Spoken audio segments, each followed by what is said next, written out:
Om Swastiastu. Perkenalkan, saya Kadek Widiasi SPD, saya guru SMK Negeri 1 Sawan, mengampu mata pelajaran Pendidikan Agama Hindu dan Budi Pekerti. Tidak bisa dipungkiri bahwa wabah COVID-19 masih menyisakan PR besar tidak terkecuali di dunia pendidikan. Fenomena lost learning hampir terjadi di segala jenjang pendidikan. Handphone yang menjadi sarana utama saat pembelajaran daring justru menjadi bumerang bagi kita. Murid kehilangan jati dirinya sebagai siswa, mereka tersesat dalam buayan teknologi dan gadget yang makin lama makin membuat mereka kecanduan. Banyak hal yang hilang, budaya positif yang berlaku di masyarakat ataupun di sekolah tenggelam. Kecintaan anak-anak kita pada seni dan permainan tradisional tergantikan oleh kegandrungan mereka pada budaya K-pop ataupun games. Sopan santun dan etika murid menurun. Fenomena ini juga terjadi di SMK Negeri 1 Sawan. Terlihat dari banyaknya siswa yang kesulitan datang tepat waktu ke sekolah karena terbiasa begadang akibat main games atau nonton konten sampai larut malam. Banyak pelanggaran dalam aturan berpakaian, tata tertib, dan etika yang kurang sesuai ditunjukkan oleh para murid. Siswa kewalahan mengatur waktu dan prioritas. Menanggapi kendala belajar yang dihadapi oleh para murid, sebagai guru tentu kita harus profesional dan terus melakukan inovasi. Gadget, teknologi, sosmed, dan games adalah kodrat zaman para siswa pada generasi sekarang dan kenyataan ini harus diterima oleh para guru. Guru harus mampu mengalihkan energi dan dedikasi para siswa pada hal-hal tersebut menjadi sesuatu yang positif dan bermanfaat bagi kehidupannya. Salah satunya adalah dengan menerapkan pembelajaran berdiferensiasi dengan model pembelajaran berkelompok tipe TGT, berbantuan media pembelajaran online Wordwall.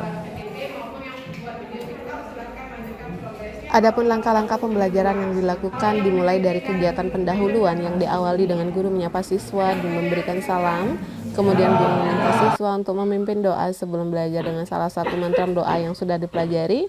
Hal ini penting sebagai bagian dari nilai yang ingin ditanamkan doa dan usaha. Kemudian guru menanyakan kabar siswa dan menekankan sikap untuk selalu bersyukur sebagai kunci kebahagiaan. Kegiatan dilanjutkan dengan absensi dan guru mengarahkan murid untuk merapikan bangku, memungut sampah, atau selalu menjaga kebersihan selama proses pembelajaran di sekolah. Kemudian guru menyampaikan tujuan pembelajaran dan memberi gambaran singkat terkait rancangan pembelajaran yang akan dilakukan sesuai dengan kesepakatan guru dan siswa pada pertemuan sebelumnya. Tidak lupa juga guru melakukan apersepsi dengan mengaitkan kejadian-kejadian kontekstual dikaitkan dengan materi yang akan dipelajari. Pada kegiatan inti, murid melakukan diskusi kelompok secara mandiri didampingi oleh guru. Murid duduk dan membentuk kelompok sesuai dengan hasil tes gaya belajar yang telah dilakukan pada pertemuan sebelumnya. Siswa dengan gaya belajar yang sama menjadi satu kelompok sesuai dengan ketentuan jumlah. Kelompok yang dibentuk adalah kelompok heterogen dan homogen. Heterogen maksudnya dari sisi gender dan kemampuan akademik, namun homogen dalam kecenderungan gaya belajar, termasuk di bagian visual, auditori, ataukah kinestetik. Murid dibebaskan dalam memilih konten atau sumber belajar yang sesuai dengan keinginannya, entah itu dari buku, artikel, gambar di Google, atau video di YouTube dan TikTok. Siswa juga dibebaskan selama proses belajar sesuai dengan kebutuhan produk yang akan dihasilkan. Mereka bisa mengerjakan tugas diskusi kelompoknya di dalam kelas ataupun di luar kelas sesuai kebutuhannya. Guru selalu siap membantu jika siswa mengalami kendala belajar, kendala sosial di kelompoknya, dan memfasilitasi pembelajaran agar tercipta suasana yang nyaman untuk belajar dengan memutarkan musik yang bernuansa pendidikan dan memiliki pesan positif. Murid terlihat antusias dan nyaman belajar, sesekali mereka ikut bernyanyi sambil mengerjakan tugas kelompoknya. Terkait dengan produk belajar, guru juga memberi kebebasan siswa untuk memilih produk yang ingin dihasilkan, apakah berupa PPT berbasis Canva atau aplikasi online lainnya. Bagi siswa visual atau auditori, siswa juga bisa membuat mind map manual dengan kertas manila bagi siswa visual, atau juga siswa bisa membuat video TikTok khususnya bagi siswa kategori kinestetik atau auditori. Produk yang dihasilkan sesuai dengan topik yang dipilih oleh siswa. Kemudian langkah selanjutnya adalah presentasi produk hasil belajar diskusi kelompok. Namun sebelum presentasi, guru memberikan ice breaking agar siswa rileks.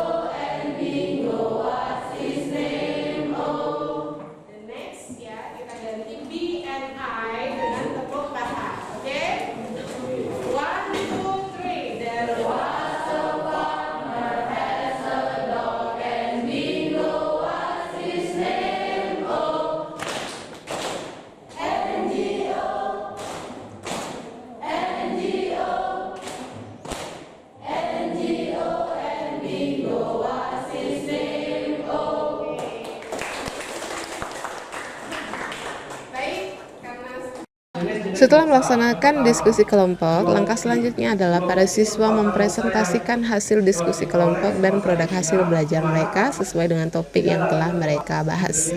Sehingga siswa secara keseluruhan memahami materi yang mereka pelajari karena mendapatkan ilmu dari presentasi kelompok lain.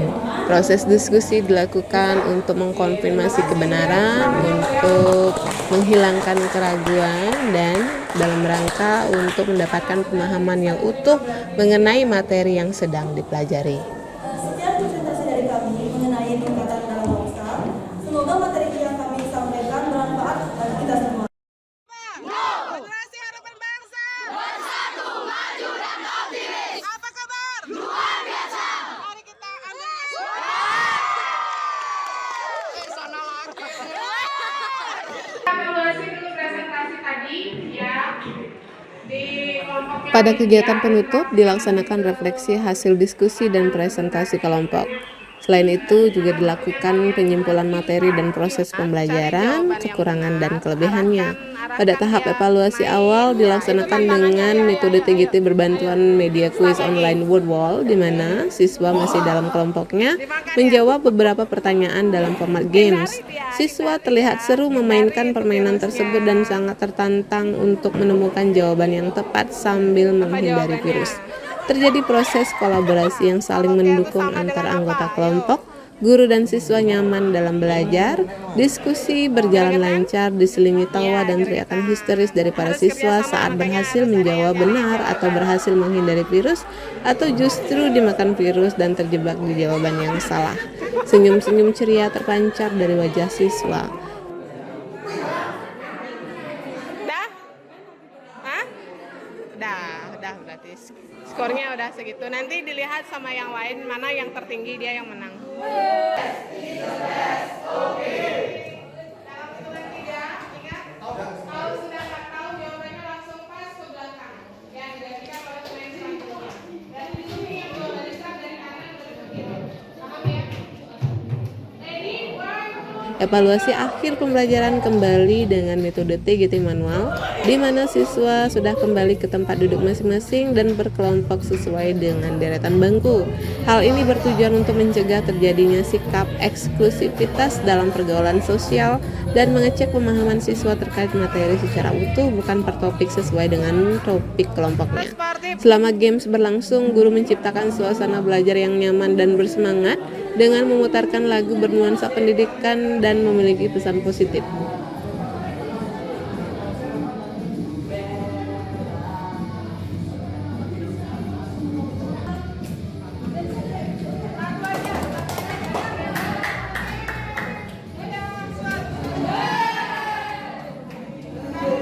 Untuk mengakhiri kegiatan pembelajaran, guru dan siswa melaksanakan silent yang merupakan salah satu budaya positif yang dikembangkan di SMK Negeri 1 Sawan. Silent merupakan salah satu teknik stop yang biasa dilakukan di akhir pembelajaran, dilaksanakan dengan tujuan untuk memperdalam refleksi pembelajaran yang telah dilakukan. Silent juga merupakan media untuk menanamkan afirmasi positif ke dalam diri siswa dan guru. Selanjutnya, kegiatan pembelajaran diakhiri dengan menghaturkan salam Karama Sante. Om Swastiastu. Silakan, nama saya Luputi Widya Makasia, siswa dari 12 PH1. Menurut saya, pembelajaran yang dilakukan oleh Bu Kadek sangat menyenangkan karena tidak terpatok pada materi saja, namun membebaskan siswa untuk berekspresi, mengerjakan tugas baik berupa TikTok, PPT Canva maupun mind map yang Demikianlah video praktek baik pembelajaran yang telah dilakukan di SMK Negeri 1 Sawan. Tentunya kritik dan saran membangun tetap kami harapkan demi penyempurnaan karya dan proses pembelajaran di kemudian hari. Merdeka belajar, tergerak, bergerak, menggerakkan.